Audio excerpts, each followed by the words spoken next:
The Guardians of Tirisfal, Legacy of Sorcery, read to you by Rograg Fishlayer. With the absence of trolls in the Northlands, the elves of Quel'Thalas bent their efforts towards rebuilding their glorious homeland. The victorious armies of Arathor returned home to Southlands of Strom. The human society of Arathor grew and prospered, yet Thoradin, fearful that his kingdom would splinter apart if it overextended itself, maintained that Strom was the center of the Arathorian Empire.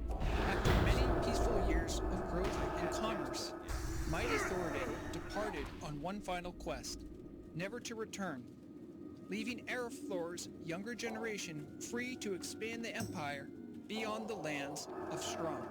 The original 100 Magi, who were tutored in the ways of magic by the elves, expanded their powers and studied the mystic disciplines of spellweaving in much greater detail. These Magi, initially chosen for their strong wills and noble spirits, had always practiced their magic with care and responsibility. However, they passed their secrets and powers onto a newer generation that had no concept of the rigors of war or the necessity for self-restraint. These younger magicians began to practice magic for personal gain rather than out of any responsibility towards their fellows. As the empire grew and expanded into new lands, the young magicians also spread out into the Southlands. Wielding their mystical powers, the magicians protected their brethren from the wild creatures of the land and made it possible for new city-states to be constructed in the wilderness. Yet, as their powers grew, the magicians became ever more conceited and isolated from the rest of society. The second Arathorian city-state of Dalaran was founded in the lands north of Strom. Many fledgling wizards left the restraining confines of Strom behind and traveled to Dalaran, where they hoped to use their new powers with greater freedom. These magicians used their skills to build up enchanted spires of Dalaran and reveled in the pursuit of their studies. The citizens of Dalaran tolerated the magicians' endeavors and built up a bustling economy under the protection of their magic-using defenders. Yet, as more and more magicians practiced their arts, the fabric of reality around Dalaran began to weaken and tear. The sinister agents of the Burning Legion, who had been banished when the Well of Eternity collapsed, were lured back into the world by the heedless spellcasting of the magicians of Dalaran. Though these relatively weak demons did not appear in force, they did sow considerable confusion and chaos within the streets of Dalaran. Most of these demonic encounters were isolated events, and the ruling magicrats did what they could to keep such events hidden from the public. The most powerful magicians were sent to capture the elusive demons, but they often found themselves hopelessly outmatched by the lone agents of the mighty Legion. After a few months, the superstitious peasantry began to suspect that their sorceress rulers were hiding something terrible from them. Rumors of revolution began to sweep through the streets of Dalaran as the paranoid citizenry questioned the motives and practice of the magicians they had once admired. The magicrats, fearing that the peasants would revolt and that Strom would take actions against them, turned to the only group they felt would understand their particular problem, the elves. Upon hearing the magicrats' news of demonic activity in Dalaran, the elves quickly dispatched their mightiest wizards to the human lands. The elven wizards studied the energy currents in Dalaran and made detailed reports of all demonic activity that they beheld. They concluded that although there were few demons loose in the world, the Legion itself would remain a dire threat so long as humans continued to wield the forces of magic. The Council of Silvermoon, which ruled over the elves of Quel'Thalas, entered into a secret pact with the magicrat lords of Dalaran. The elves told the magicrats about the history of ancient Kalimdor and of the Burning Legion, a history which still threatened the world. They informed the humans that so long as they used magic, they would need to protect their citizenry from the malicious agents of the Legion. The magicrats proposed the notion of empowering a single mortal champion who would utilize their powers in order to fight a never-ending secret war against the Legion. It was stressed that the majority of mankind would never know about the Guardians or the threat of the Legion for fear that they would riot in fear and paranoia.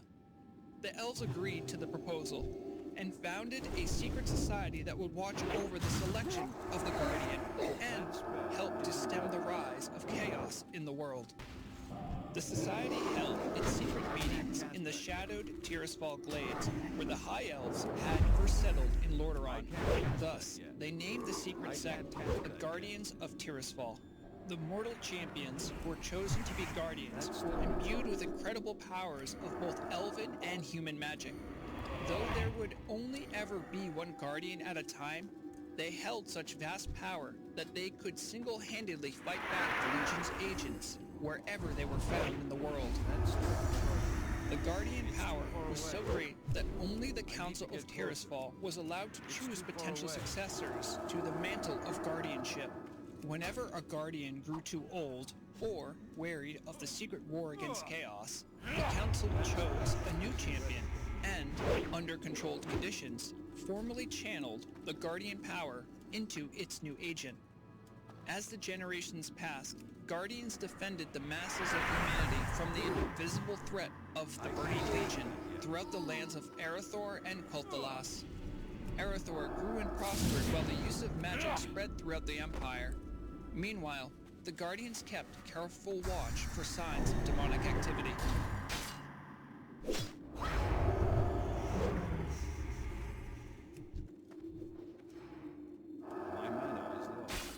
Zapper here. Ever had a chat with a soulless undead? It's like deciphering no riddles for years.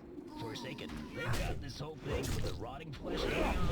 But hey, it adds character, right? Listen to their groans. You might pick up some deadpan humor about the afterlife. It's like a stand-up comedy, or should I say, lie-down comedy. What do you say? Yeah, I know it's not my best one.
guys are up, hold on to your rounds, because it's that time again. Everlook Broadcasting Co. is about to drop the hottest deals and products of the week.